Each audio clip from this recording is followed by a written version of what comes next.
This special two-part series, recorded with Jim Gore of the Global Wine Academy, is designed to make you a better blind taster under exam conditions at both the WSET Diploma and Master of Wine levels. The first episode looking at the science behind blind tasting and why it may be so difficult, before testing this out with a practical tasting of 2 still red wines. The second episode featuring a special focus on the category of fortified wines and how those techniques might need to be changed in that setting. Both episodes featuring tips on maximizing your score when blind tasting under exam conditions.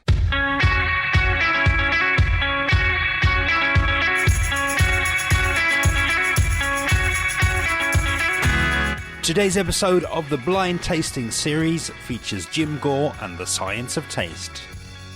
He sets out for us what is happening when we taste wines and why this may be so difficult, before taking us through the practical steps of tasting a Chianti Classico alongside a Cabernet Franc, at which point I'll come in with some clarifying questions, and we finish off with Jim's top tips for tasting practice. Enjoy! Hi, my name is Jim Gore, and I'm the former principal of WSET School London. I've been in the wine trade just over 16 years. Originally started when I was studying microbiology at university, and that's where I first became interested in yeast, which then sort of led to an interest in wine. I then started working for a company called Oddbins, a small independent retailer, and they were the ones who put me through my WSET qualifications. I finished my WSET Diploma, and then I moved to Burgundy, which is actually where my family live, and got involved in a little bit of wine out there. But my real passion has always been education, which I've worked in for the last 7 years.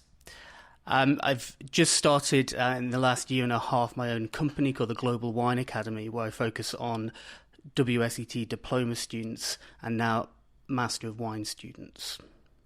So we run Master of Wine and WSET Diploma workshops, really based on tasting and how to pass both of those examinations.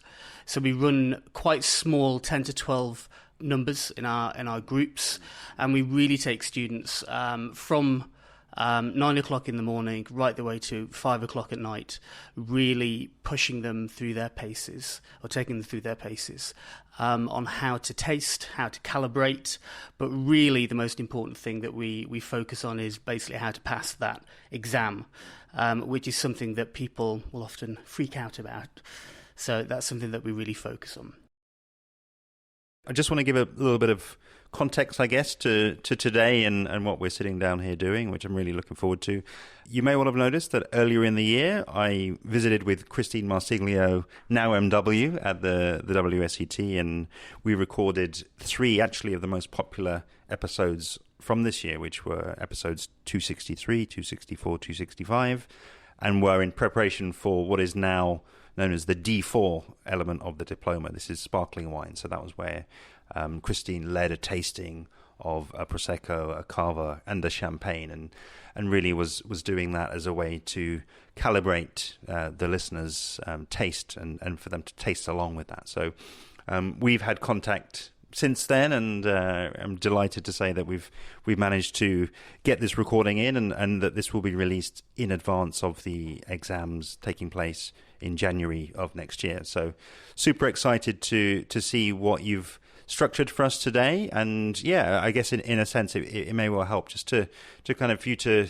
signpost where we're going to go today, and in terms of the 2 episodes that we're going to be recording today, Jim. Great, thank you. Yeah, so we're going to have a look at the art of blind tasting, and actually what makes blind wine tasting so difficult, and why it's such a hard thing for people to do. So we're going to have a little look at as we taste a couple of wines, we're going to see how we can improve on tasting, but also to look a little bit in the background on actually how we taste. So that's going to be the main part for the first podcast. And the second one, we're actually going to look into more detail with fortified wine, and really focus in on quality, how you measure quality between different wines, and particularly in that category. I think it'd be really useful for people. So for the first podcast, we're going to have a look at what makes blind wine tasting so difficult. So in my opinion, what you're using a combination of things. You've got sight, smell, you've got taste, and actually touch within your mouth as well. And really what you're trying to do is you're trying to make sense of what is quite a complicated product. On top of that, you then have to put that experience into words, which I actually think is a completely different skill to the tasting part. And if you're doing wine examinations, particularly WSET wine examinations, you're then expected to further explain your reasoning behind your judgment. And really getting to the point where potentially you actually have to explain why the wine is the way that it is. Why does it look and smell and taste the way it does? So there's a heck of a lot of skill that you need to bring together in order to do this well. The subject of blind wine tasting, it's what we're really trying to do is we're really trying to make something that's largely subjective, objective. And particularly for us educators out there, we're actually trying to teach that to a group of students with completely mixed abilities, coming from different places, different experiences. So we've definitely got our work cut out for us.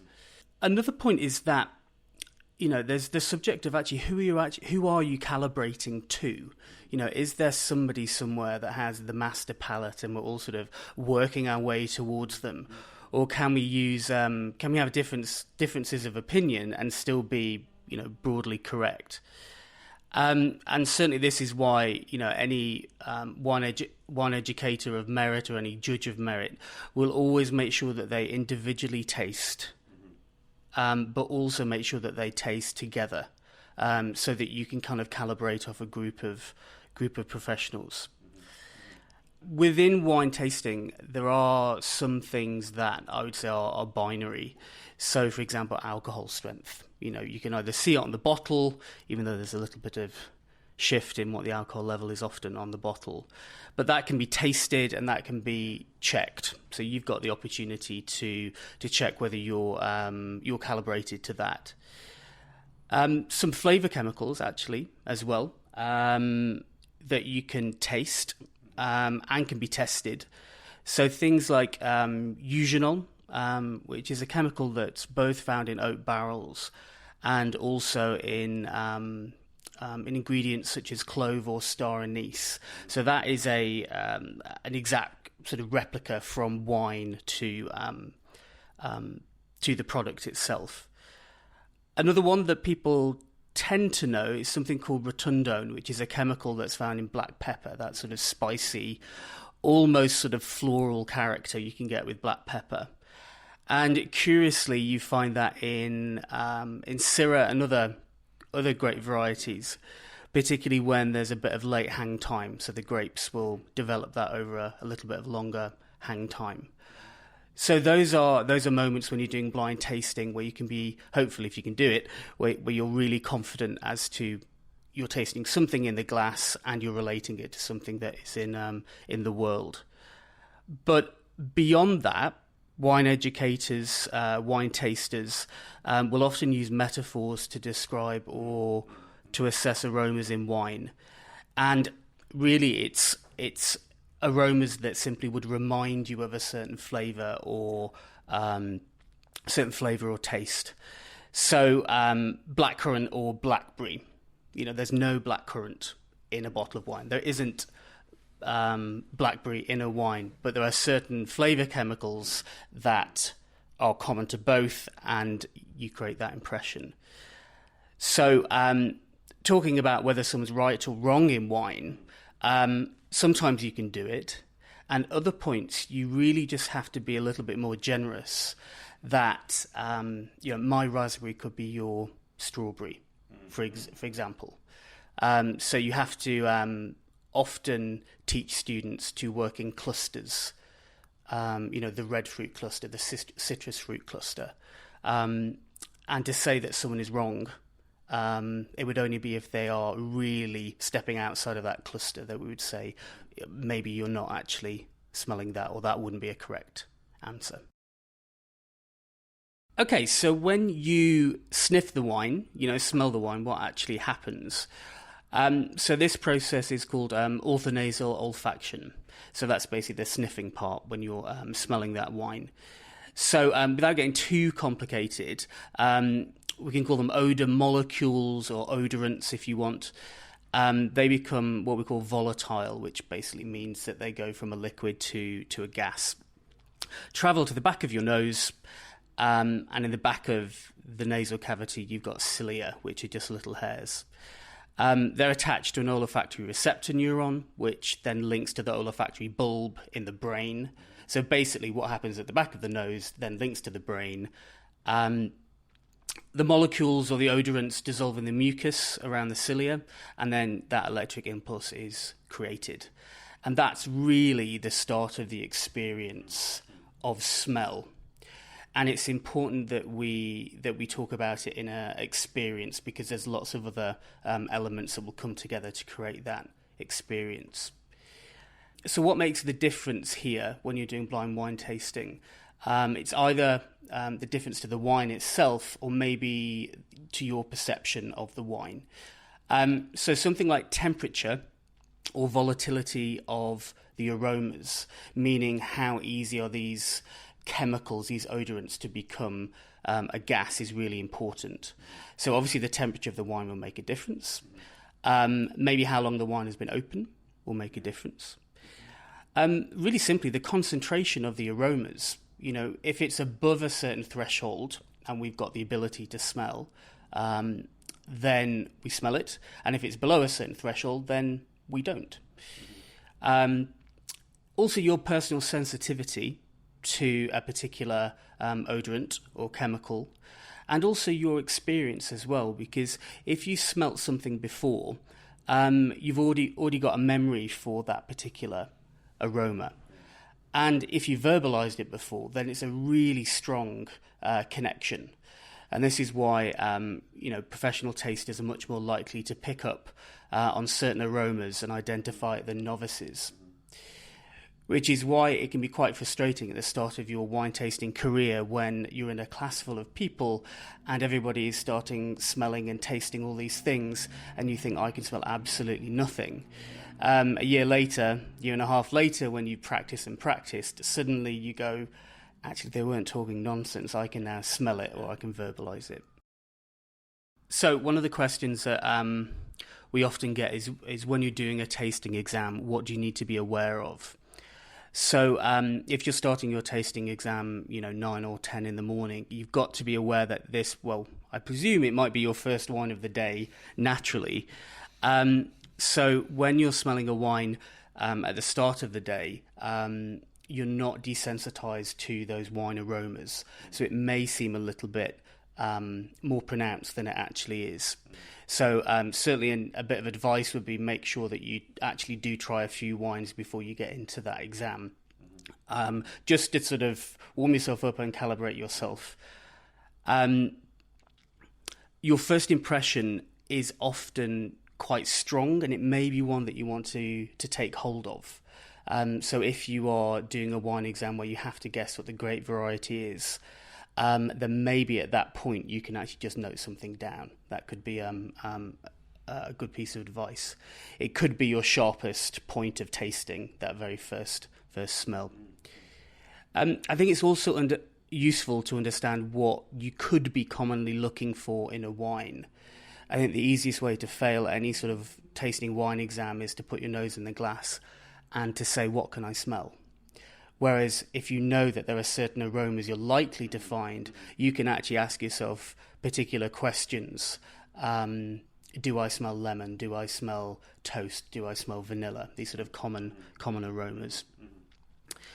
So a sort of defined guide of aromas, and at the WSET they use what they call a Diploma lexicon to help them guide with that. It's also great for stress as well, because if you're trying to work out whether a wine smells of red fruit or black fruit, just focusing in on that and saying, is it red cherry, is it black cherry, that can often calm you down, and you might, or hopefully, get to the right answer. I think it's also really useful to use other wines in the lineup to calibrate. Again, with a red fruit or black fruit example, you'll find that when you've smelt a few of the wines or tasted a few of the wines, some of the aromas that were a little bit muddy or not as clear suddenly become a lot more clear. I also think as the wine warms up, I tend to get more of what I call the heavier aromas. So either oak or bottle age will either come out of the wine, or potentially you can perceive them a little bit better when you're trying wine side by side. Speaking on sparkling wine, genuinely, I can only usually work out whether a champagne is a vintage champagne after I've drunk most of the glass and I've then put my nose back into it at the end. I think that's a real, or the definition for me is a lot stronger after sort of 10-15 minutes. So actually learning about yourself and learning about what you find easy or the way that you work, I think is a real key point. Okay, fantastic. So now to put it into practice. And I think when you're studying for blind wine tasting exams, I think it's quite important to make sure that you are be quite methodical in the way that you are the way that you're tasting. From my experience, I actually prefer doing wine side by side, and I actually like comparing them on the nose side by side. I find that makes my identification of aromas a little bit clearer. And certainly as we go through the wine as well, I like doing them side by side. So there's a lot of switching and changing between the two. But we've got our Villa Cafaggio Chianti Classico 2014 that we got from Waitrose. So it's going to be our first wine. And then we've got our Raats family Cabernet Franc from Stellenbosch in South Africa. And that's our 2015. So two quite different wines. So let's have a look at wine number one on the nose, our Chianti. So again, giving it a real nice spin around in the glass, just to get all of those, we can call them odorants now, can't we? Or aroma molecules. We take a good long sniff into the glass. And again, when we're taking a sniff here, one of the things that most people do is they go, well, it smells of wine, which sounds a bit crazy. But there are a lot of wine smells that you don't actually have to write down. So sometimes you have to go over the slight alcohol note.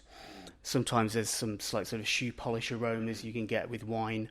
Some people get slight vinegary notes. And that's all valid. But actually, when you're in an exam, you know that you're just having to put down some flavours, some aromas. Yeah. So what I tend to do when I'm looking at blind red wines is I try and work out whether the wine seems like it's more red fruit or black fruit. So it's like I sort of jump into one bucket or the other. Mm-hmm. If I'm really struggling, it's probably because it's in both buckets. It's both red and black fruit. So when I smell this Chianti, I'm smelling more red cherry, maybe some red currant, raspberry, but quite frankly, you might be smelling strawberry, you might be smelling a different red fruit, but because they're in the same cluster, what we're doing is we're just smelling the same thing, the same chemical, but we're just describing it in a slightly different way. Okay. So that's what we'd call the primary aromas, so coming from the grape itself. One thing as well that is a really good idea, if you do go a little bit nose blind or you've got a cold or hay fever, sticking your hand on the top and just really concentrating on some of those aromas, bringing it up to your nose, that can really make the wine stand out, particularly when you're in that nervous exam situation. Perfect.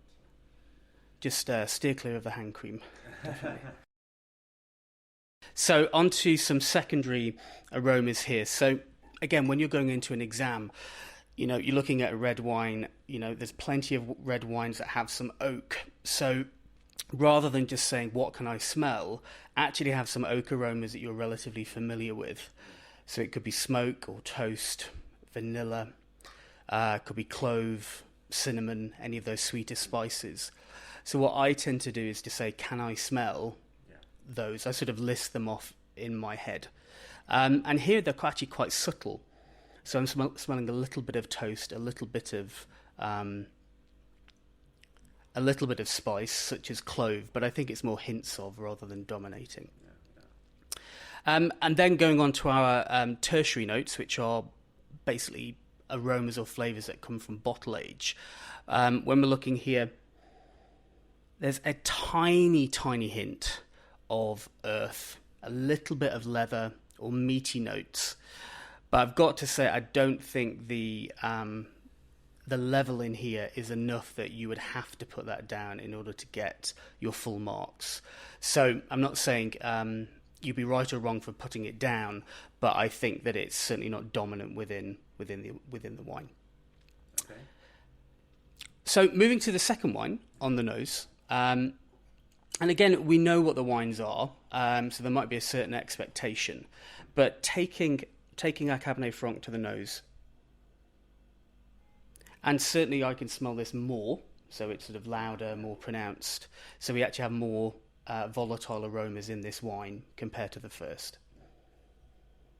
And there's a couple of things that are different with this wine. For one, I'm getting more black fruit than red fruit. And again, I'd be more than happy if you describe that as black cherry or black currant or blackberry, but somebody else might describe it as plum or blueberry, but it's within that black fruit cluster. But one thing that is quite different about this wine is that there's a real sort of herbaceous side to this, almost like a sort of a hedgerow or green leaf element to it. And for those of you who are practice at doing blind tasting, that should be a bit of a sort of a warning sign that there's something about the grape skins that's slightly less ripe, and that's really typical of Cabernet Franc. So what I'd be doing in a blind tasting exam is I'd be going something green, slightly herbaceous, leafy, and I'd be putting a little circle around it, just so that would remind me when I come to hopefully try and work out what the wine is at the end. Okay. So onto the secondary notes, and I think we're really getting a lot more of the toast, more spices, and there's a little bit of chocolate and coffee coming through as well. Only a hint. I don't think it's dominating or overwhelming the primary aromas, but we are getting a little bit of chocolate and coffee on there.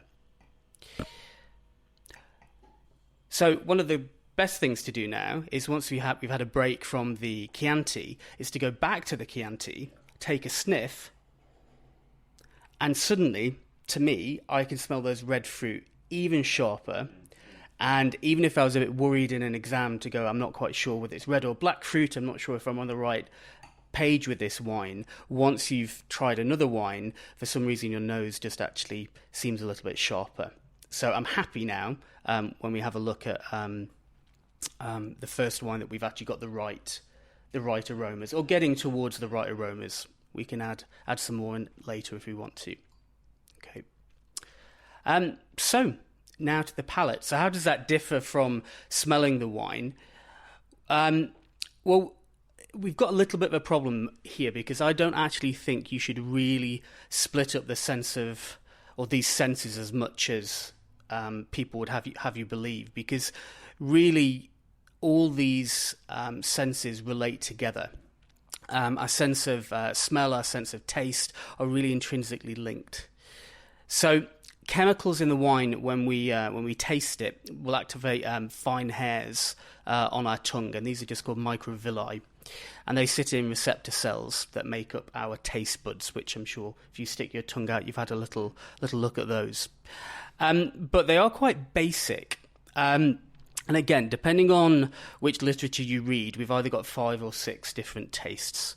But certainly the ones that everyone agrees with is sweet, sour, salt, bitter, and umami, which is really a savoury character, which relates to the chemical glutamate. There is a proposed sixth taste, which I'm delighted about, which is fat. It's something that we haven't really explored so much, so it hasn't really ingrained itself in the literature. But I think if we were doing this podcast in 10 years, we would definitely be putting that in there. So basically, these quite sort of blunt tastes combine also with the activities of the touch receptors on our tongue, which creates what we normally call the mouthfeel. We also smell through our mouth as well. So this is called retronasal olfaction, which is basically the sense of smell, but these odorants or aroma molecules are originating from when the wine is in the mouth rather than just simply sniffing it. So when we're tasting something, there's a lot more elements that are coming together. And the sense of taste is the combination of those elements. It's really important as well when you're doing a tasting note that you don't just rely on the sense of smell, that you also put it together with a sense of taste. So if you then go and taste a wine and you taste something different, it's absolutely fine to then go back and put it on the nose. And it would be a great exam technique just to make sure that you are at least somewhat linking the nose and the palate. There will be differences for a few different reasons, but it's important that you use all the skills that you've got, all the hardware. So let's have a taste, both side by side. So let's have a basic taste of our Chianti. Okay, so going through actually some of those basic tastes, we don't get any sugar here, so we'll call this a dry wine. Looking at this sour, we could call that acidity. So hopefully something that you're getting is that your mouth is watering like you've just eaten a lemon or something like that. And this is really to the highest level of acidity, so we're going to call that one high acidity. Alcohol as well, so there's a little warmth on our palate. And this is actually 14% alcohol, so that would just sneak into the high alcohol part of the categories or part of the systematic approach to tasting. But really, the alcohol. This is a touch sense that we've got here. So this is not what we would call a taste. This is a sensation that's happening. Mouthfeel-wise, almost getting to full body, so medium plus body. And I think one of the things here is that because we are looking at relatively high acidity here, it's making it seem a little bit more refreshing. One thing we've missed is tannin, so we'll actually just go back to the wine and move it around your mouth. So the tannin that we're seeing here, sitting on our tongue, on our cheeks, and just creeping over into our, or the front of our teeth. So when it just creeps into the front of your teeth, for me, that's when we're looking into a high level of tannin. They're quite soft. Some people, again, might use metaphors for this. They might say silky, they might say smooth, something like that. But what I would definitely say about these tannins is that they're not green or astringent. They're actually quite pleasant. But I'd be quite flexible in the way students would want to actually assess these tannins or call these tannins. Okay, so in terms of intensity and finish, this is really how much flavour we're getting within the wine. So we have another little taste. And it's relatively strong. We're getting some of the flavours similar to the aromas that we got, plenty of red fruit, a little bit of oak. But it's not as strong as it could be. So this is sort of right down in the middle in terms of intensity, so just medium intensity. And nothing's really changing with the finish for me, how long the flavours last. So I think we're looking at more of a medium finish as well for that. Okay, so let's have a look at the difference in the second wine. So we're going to move on to the Cabernet Franc. And again, before we taste, going back and taking a sniff, just confirming we're getting the black fruit, more of the green, leafy side of it. And what's actually quite interesting about this wine is that the structure itself is relatively similar. Dry with high acid, high levels of tannin going all over your mouth. The alcohol's in the high end, but here the big difference is that it feels more like a full-bodied wine rather than a medium-bodied wine. And simply, again, going back to the Chianti to compare, you can see it's just a little bit lighter, a little bit fresher. The flavours that we've got here, again, just the same as we got on the nose, all the black fruit, herbaceous, a little bit of oak as well, but it's a lot more powerful. So you actually need just a tiny little sip to fill your mouth full of flavour. So we'd actually call this one pronounced intensity and a long finish. But when you're training yourself on this, it's easy just to convince yourself that you're right all the time. So it's really good to then go back to the Chianti or to a different wine and just to check. And it's often the case that a wine that you thought you really enjoyed to start with, you then have a wine of superior quality and then go back to it, and then you realise actually maybe it's lacking slightly. It's quite rare that people have the skill to pick up one wine and are able just to assess it head to toe really easily. So when you're doing your wine exams, make sure that you are using all the other wines within the lineup in order to help you sort of get the breadth of the intensity and all the different elements within the systematic approach.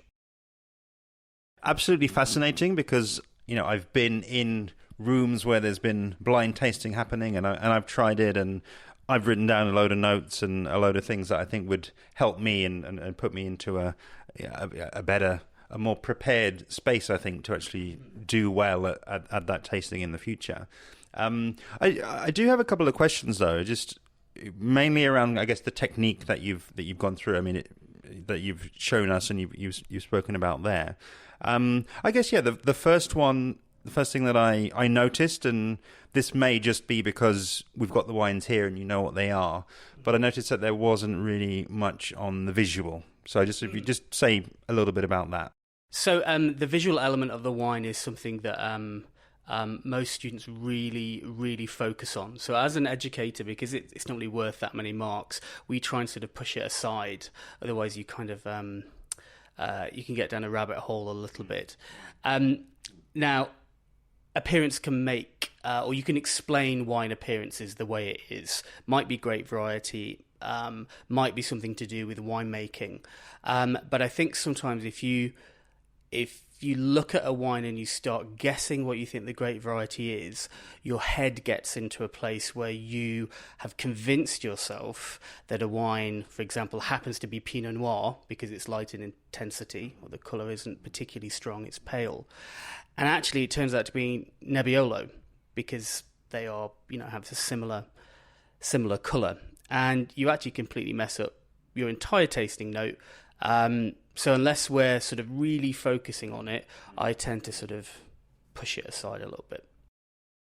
Yeah, I can totally relate to that. I mean, I think, yeah, you see the brightness of it, and I guess, yeah, we're kind of taught in a way, have the white tablecloth, have the natural light there to see the wine, and yeah, it almost feels like use that information, but it's interesting to hear your take on it like that. Yeah, I'm just trying to put myself in the shoes of the listener, really, and somebody who's going forward into an exam. I thought it was interesting your take on making those comparisons and using the fact that you've got different wines in front of you as an advantage, where you don't just have one wine and kind of one chance to get that information. You're comparing, you're contrasting, you're kind of going backwards and forth. And yeah, and not so much to play devil's advocate, but I'm just curious, what sort of advice would you give to somebody who's in that situation, is in the exam, is, the clock's ticking, as it were. They've written one thing, and then they go and taste, or they go and smell something else, and then they sort of almost start questioning themselves in terms of, they then revisit that, and either, as you say, the quality assessment changes, or they're smelling something that wasn't there before. Maybe the wine's warming up a little bit. Just because I would imagine that's a situation that people will find themselves in anyway. But maybe if they kind of follow your advice of using the different wines there, they may find themselves in that situation more often than not. So I think that's a phenomenal question, and this is actually something that students ask all the time as well. What you have to do in order to know whether you guess correctly or whether you change your mind correctly more often than not is actually putting yourself in that exam situation certainly more than once. So for me, I tend to go with my first instinct. But I know lots of people who change their mind and they change it correctly. But I think doesn't matter which sort of student you are, which sort of taster. What I would do is I would just go, however many wines you've got in front of you, just take a quick sniff of all of them, and that should put you in some sort of place to work out which ones are strongest and which ones are weakest, at least. And then I would probably just start with the weakest one. But getting into the mindset of the examiner, they will want to put across a set of wines that are more delicate and wines that are more powerful. So you should probably be expecting to have wines that do smell different across an examination. But you have to work out whether you're a good guesser or not. And that's sort of the hard way of it, really. It will also change as well with your experience, that say you start the diploma, you may not be very good at guessing at that point. Or you may not have built up that skill at that point to get the aromas in the correct place. But by the end of the diploma, you'd be more confident with it. I would also say as well, using that hand trick by putting your hand over the top and just simply going, are we looking at citrus fruit or are we looking at tropical fruit? And if you can just sort of focus on a singular question, sometimes that can help you unpick the wine a little bit more. One of the big fears that you go into a wine exam and suddenly you've lost your sense of smell and you think, I can't smell anything at all.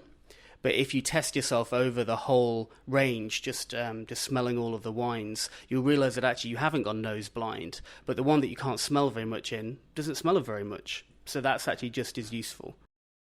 Yeah, the final thing I just want to kind of clarify, it's not necessarily a question, it's just a thought that's in my mind. Again, thinking about somebody out there who's kind of listening and just thinking, okay, this is fine and all well and good. We're sitting here in the sort of, the cold light of day, as it were. We can see the wines. There's no stress. We're recording this not under exam conditions.